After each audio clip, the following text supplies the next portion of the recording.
When it comes to river bass fishing, there are endless lures you could use. But what if I told you that just 3 could do it all? Today, I'm going to show you the only 3 lures you need to catch river bass and how to use them. At the end, we're putting them to the ultimate test. Can they catch a 5 bass limit in under 4 hours for over 10 pounds? So first up on our list of lures, we have a fluke. And with each of these lures, I'm going to run through the gear, the rigging, everything you need to know, and then we'll actually show you a quick retrieve on every one of these baits so you know how to fish each of them before we get into today's challenge. Now, the fluke is really a bait that excels spring through fall. In the winter, if you're fishing rivers, one thing you could do is swap this out for a jerkbait, like a hard-sided jerkbait. They are basically the same lure. The fluke just runs shallower and is weedless. And with a lot of river grasses and stuff like that that these fish live around, I actually prefer to use this more often than not over the hard-sided jerkbait. It just gets less snags. So if you can and the water temperature is right, I'd say above 60 degrees, I would throw the fluke over the hard-sided jerkbait. If it's below 60 degrees, you could switch to the hard-sided jerkbait and catch fish that way. That is the only one that I'm gonna swap out of these baits here. The other 2, no matter what season, they will work. Now, this is one of my search baits that I go with. I'm gonna be looking for fish, casting, twitching, covering water, and really looking for those aggressive, active fish that are chasing bait fish. Anytime you're in an area where there's a lot of bait fish around, the fish are going to be chasing this bait here. It is also a very visual bait, so you can see if the fish physically comes up and bites it, and then you know there are fish in that area to use some of these other baits to catch even more fish, even if you did not catch that fish that bit this bait. As for the gear and the rigging for this bait, I basically rigged this up on just a standard worm and jig rod. This is the Cashin Icon worm and jig rod. It's a 7'3", medium heavy power, fast action. Most people are already gonna have some form of a 7 foot to 7'3" medium heavy bait caster already, so you probably already have the setup to throw this rod. I do like throwing it on a bait caster, especially when I'm weedless Texas rigging it, because you get a better hookup ratio. You can throw a little bit bigger line, you can set the hook a little bit harder, and get the fish hooked through the bait and into the fish's mouth. I spool it up with 15-pound test straight fluorocarbon because I want this bait to sink and get down in the water. It is a variable depth bait, so you can actually let it sink deeper if you want to. I usually fish it in the top 2 feet of the water column. If I have clear water, those fish can see it from far away. I've seen them come up out of 10 foot of water to eat this bait if the water's clear enough, right under the surface. And then I use a high-speed gear ratio reel. I like to fish slow with it, twitch, twitch, pause. We'll show you the retrieve in just a second here. But if the fish are chasing it and they're aggressive and you need to fire them up, you can work this thing a lot faster with the 7:1 to gear ratio and get them to react and bite the bait and make a mistake on it. And then I come down here to a little swivel, and all this does is allow your line to spin. The fluke is notorious for spinning your line and ruining a whole spool of line. So if you rig it with this and have a little leader, it doesn't affect the action of the bait, the fish don't see it, nothing's wrong there, but it allows you to save the rest of your line spool. Just this part will twist up. If you're fishing it all day, you will ruin a spool of line if you do not have this swivel here. I have it tied to a 5/0 extra wide gap Gamakatsu EWG, and then I just pick my favorite fluke. Whatever color you want, size, that's up to you. I like the standard super fluke or the caffeine shad. I'm using a white one today. We have other colors, pink, chartreuse. I'm fishing for smallmouth. They don't mind the color. They just want to be able to see that bait. Don't be afraid to throw something with a lot of vibrancy and color to it. But that is the first setup there that we'd like to have for river bass fishing. I have 2 other baits here that we're going to be throwing for these fish. The first one is a great search bait. It's one of my favorite baits of all time, and it's the Finesse swim bait. Just a little tiny swim bait on a jig head here. I use this to cover a ton of water. It's also a variable depth bait, so you can fish it in the middle of the water column and it looks like a minnow just swimming through the top of the water. You can let it sink all the way to the bottom and drag it along the bottom. So you can fish it in those wintertime cold months when those fish are hugging tight to the bottom, and you can just crawl it over all the rocks down there on the bottom and catch a lot of fish. This bait is also perfect for helping you find fish paired with this fluke here. You'll get a ton of bites just reeling this thing around. You don't have to do anything crazy with this bait to get any bites. It's a very simple technique and it will find you fish very quickly. Fish are always in the mood to eat bait fish. It's their number #1 preferred food source. So if they're gonna be able to chase a little bait fish down that's in their presence, they're gonna go ahead and do that. Now for the gear on this one, I switch it up just a little bit. I go to a topwater and jerkbait rod. This is the Cash and Icon topwater and jerkbait rod. It's a 6'9", medium power, extra fast action. The reason I go to the medium is so that these fish have a chance to get this bait into their mouth. It has a little bit more softness to the rod to allow them to bite this and get it into their mouth, especially in cold water when they're not really chasing aggressively. And this bait is so small, it has a super light wire hook. You don't want a very heavy rod. If you actually throw too heavy of a rod, you can bend the hook out when you get these fish up to the surface. They basically hook themselves on this setup. I fish it on the same 7:4 to 1 gear ratio. I want to be able to reel fast if I want to, or I can just crawl it very slowly on the bottom and just turn the reel really slow and it'll keep it down there. And then I have this on 12-pound test fluorocarbon to allow it to get deeper into the water. I want this thing to sink all the way down to the bottom.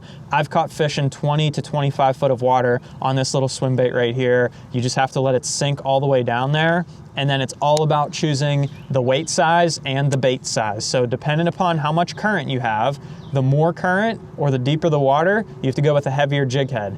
The shallower water or the slower the current, go with a lighter jig head so that it doesn't get snagged as much and it has a more natural action over the bottom of the river. For me, I'm gonna be using a 3/16 today. That's about my #1 size, a 3/16 or a quarter. If you have really slow current or shallow water, you can go down to a 1/8 ounce. And if you have really deep water or fast current, you can go up to like a 3/8 ounce. They usually don't make this swim bait head outside of that range there. Those are about the size ranges that you can pick from because of how small this hook is. They have to mold it in those smaller sizes because the hook is so small. And then today we're fishing around fish that are feeding on very, very tiny bait fish like this big. So I'm using a Kitech 2.8 swim bait on here in white.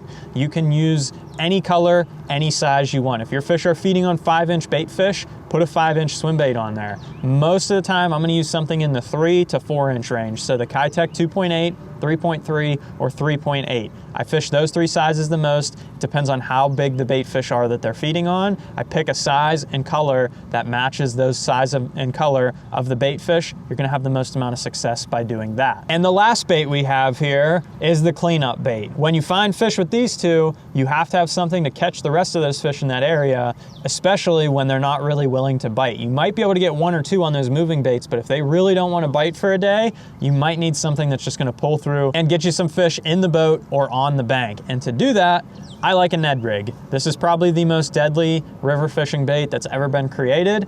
It works in the middle of the water column. It works on the bottom. You can do whatever with it. I literally can Damiki rig this thing and shake it in the middle of the water column like a minnow. It looks like a little minnow. So this thing just darting through the middle of the water column can look like a little minnow, but my favorite way to fish this thing is just to cast it out there and drag it slowly on the bottom. That's gonna get you the most amount of bites. In the river, when there's a bunch of current, they have to get behind something to hold still and not get swept down the river or use all their energy to be able to sit there and feed. So when you can drag this very slowly next to a current break on the bottom and it just pops into their face, they're going to bite it because it's an easy meal and it's showing up right to them as long as you get this thing drifting naturally through the water, just like a dying bait fish would. Now it can imitate other things other than dying bait fish. It can imitate craws, it can imitate bugs, it can imitate all kinds of stuff, and that's why it's so effective for these river fish. When I rig this thing up, I usually like to use my Cash and Element Ned rig rod, but today we're using the drop shot rod. It is a 7'1" medium light with a fast action instead of the medium.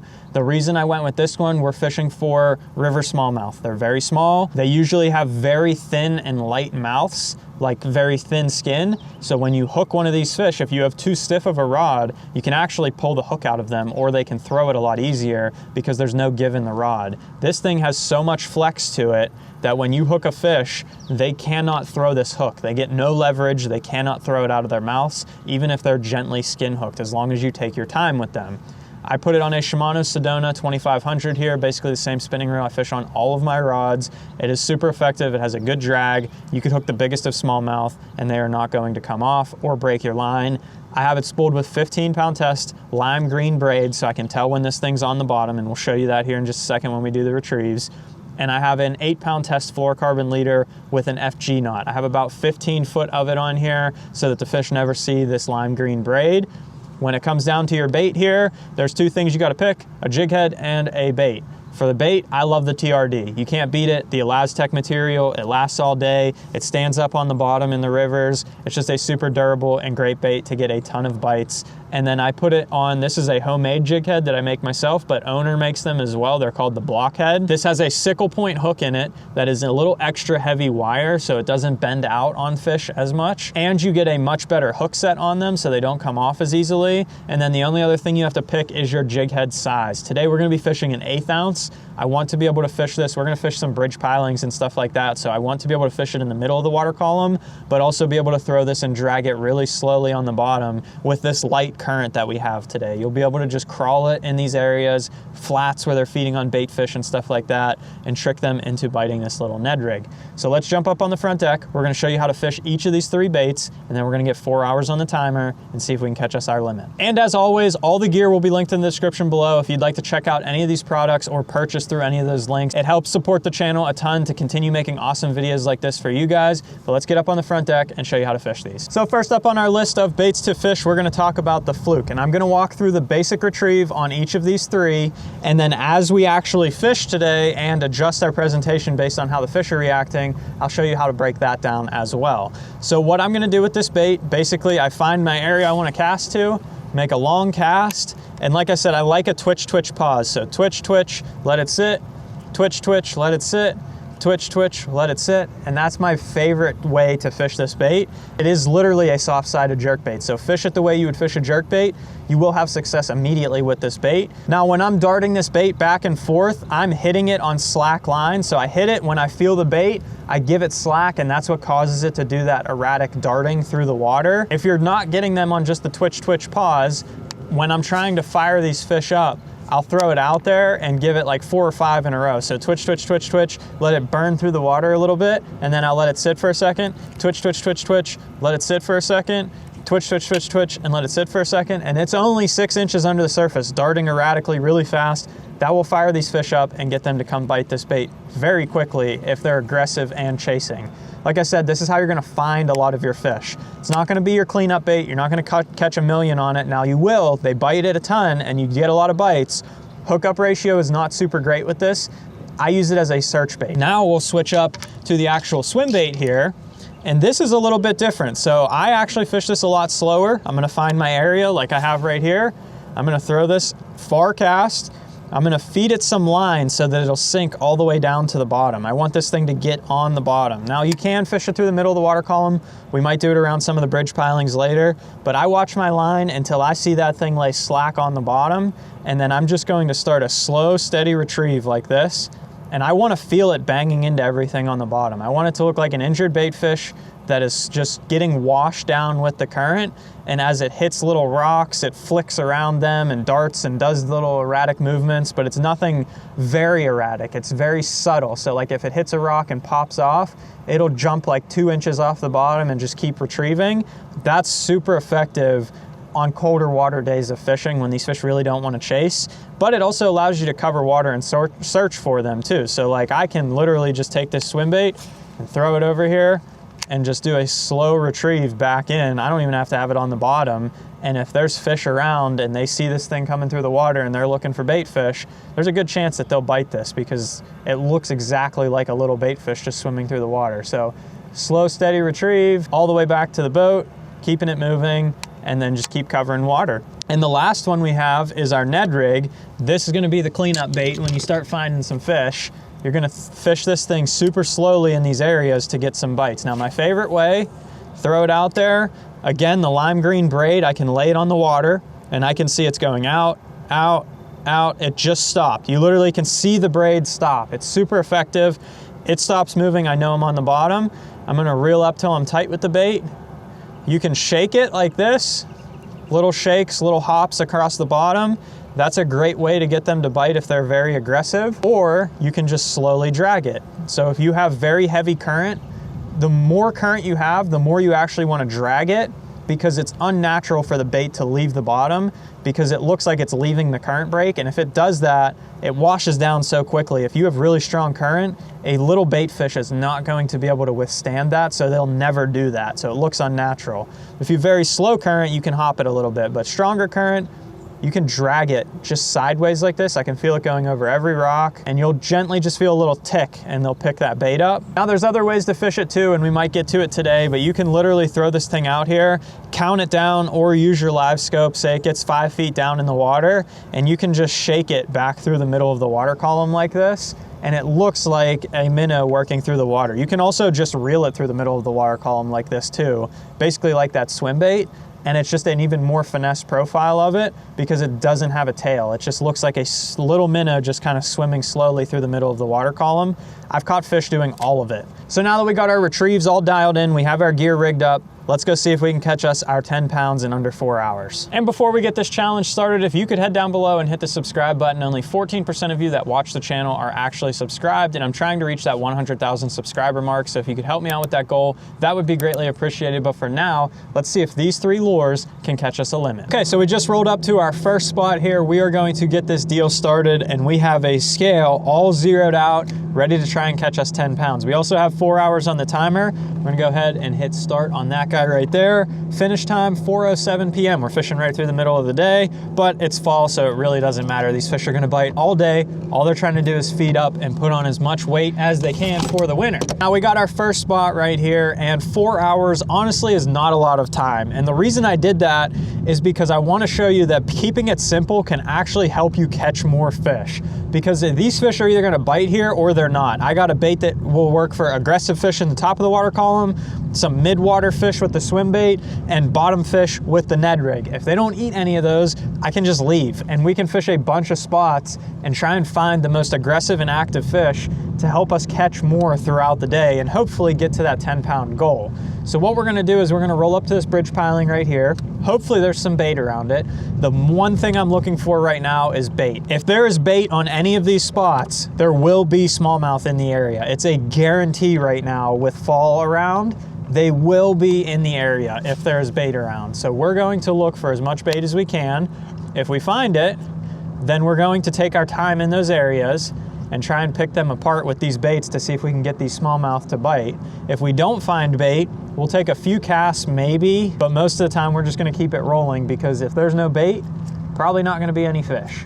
So I took a few casts with the fluke, no bites. I'm not actually seeing any bait either, which isn't a good sign. So we're gonna take a few casts with the swim bait, and we might not even make it to the Ned rig, to be honest. We might just keep rolling. Ooh, I had a bite. No, how did I miss him? No, he bit it again. He's just not committing to it. Let's try the Ned rig. See if they just want a really slow moving bait. Yep, immediately.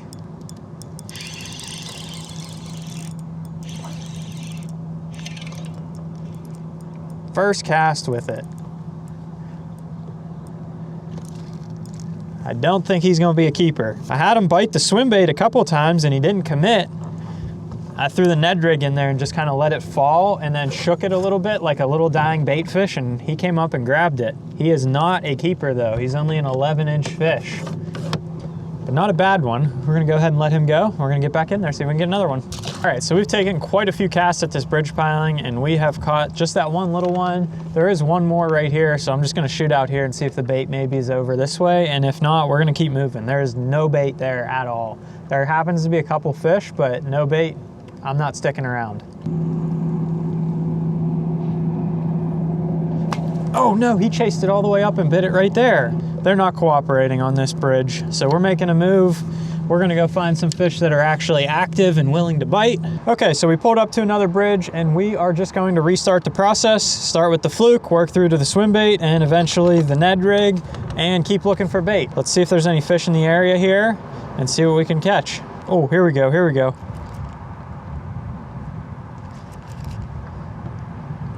Come on, they're all over it. I got 15 bass on this fluke right now. Let's see if they'll eat the swim bait. They all just popped out of there and then disappeared. Got him. Oh, he's a baby. That's the one I catch out of the bunch. They were all fired up though. They came off that bridge piling, started chasing. That's just a little baby one. We're gonna throw him back quickly, and we're gonna see if we can get our bait back in there and try and catch some of those other ones that are all in there. Now they're not interested in the swim bait. So we're gonna go to the Ned rig and see if we can trick one, because there is a lot of them in there. Got one.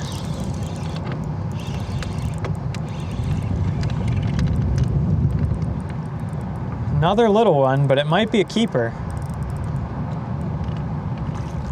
Nope, not gonna be a keeper. Another one though on the Ned rig, just letting it sit right behind that bridge piling. We're gonna throw another one back in there and see if they'll bite it again. I'm literally throwing it right to the edge of the bridge piling and just letting it sink all the way down to the bottom. Seems once you catch one or two, they're no longer interested. So I'm actually gonna pick the swim bait back up, finish going around the rest of this bridge piling, and then if we don't get any bites, we will move on from there. Got one.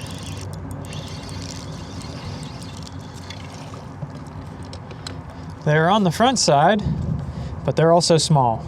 Lots of small fish today. I don't know why. Little dude right there, we're gonna go ahead and get him back. They would chase the swim bait, but they will not bite it. I don't know if they're just not in the mood to eat today or what their deal is, but I literally would watch them chase the swim bait, and as soon as it would get away from them, they would just swim away. They were no interested anymore. Okay, we just slid across here to the other bridge piling, picked up the swim bait again, and we're gonna go ahead and repeat the process and see if there's any on this bridge piling, or at least one that's a keeper. We've caught fish everywhere we've gone, we're just not catching big ones. So the big ones are somewhere, we will run into them. It's just a matter of time figuring out what they want. There's one. And it's another 12-incher. Not even, another 10-incher. Come here, buddy. They're biting in the areas. They're just, the big ones are not here. Another little one right there, catching tons of fish, just not the right ones. There's one. First cast with the swim bait on this spot. Oh my gosh. Are you kidding me? Look at this crappie. That thing is monstrous. Out of the river. What? That is a slab. I wonder how many of these fish that have been biting my bait have been giant crappies like this. Look at that thing on a swim bait. We're gonna throw him back. Not what I was expecting to catch, but we'll take it. I'll catch anything. If it swims, I want to catch it. We are really not finding any fish on these bridges. There's some, but I'm not seeing the amount of bait that needs to be here or anything, so we got to make us a move and try something different. Okay, so we just made a move and pulled up to some creek mouths here. This is a popular pattern that happens in the fall. You have fresh water coming in and it'll actually draw these bait fish to these areas. And boy, did it draw the bait fish to these areas. I think I just found every bait fish in this river. I'm gonna get some shots of this and throw it up on the screen here. It is absolutely amazing what is going on here. There is bait fish running everywhere. They're flipping out of the water. They're all over the graph. There should be fish here. There is so much bait. There has to be some fish in this area. So let's get to casting and see what we can catch. Okay, no takers on the fluke. So let's try the swim bait. It might actually get down deeper. Sometimes when there's this much bait, your bait needs to go underneath all of the bait to actually get to a fish that's willing to bite it, because they sit underneath and wait for the ones that are dying off to fall down to them and get an easy meal. So let's reel this little swim bait around and see if we can trick any on this. All right, we got no bites in there. I cannot believe it. I'm pretty sure it's just because there's literally so much bait that they can't even find my lure. I've seen some fish busting, they're just not biting my bait, but it gave me an idea. I'm gonna go do something I never do in this area of the river. We're gonna go up a major tributary that comes into here. This is a tributary coming in and there's a ton of bait in here. So I'm thinking that that other tributary, the fish might have migrated up that as well. I've literally never fished up there. We're gonna go take a chance. We might catch nothing, but we're gonna go take a look. It's a pretty far ride up there, so that's gonna probably be our last spot, but let's go check it out and see what we can find.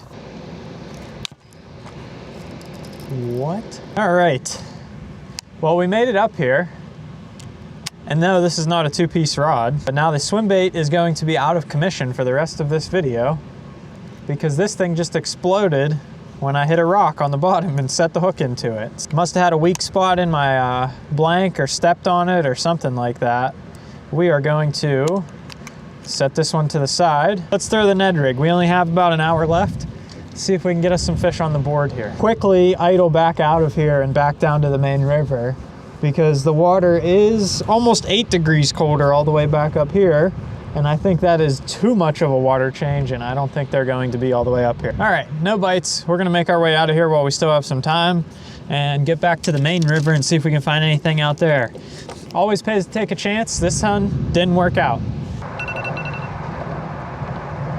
Well, that was one of the toughest days of fishing I have had in a very long time. But it happens, that's fall fishing for you, and unfortunately today was quite the struggle.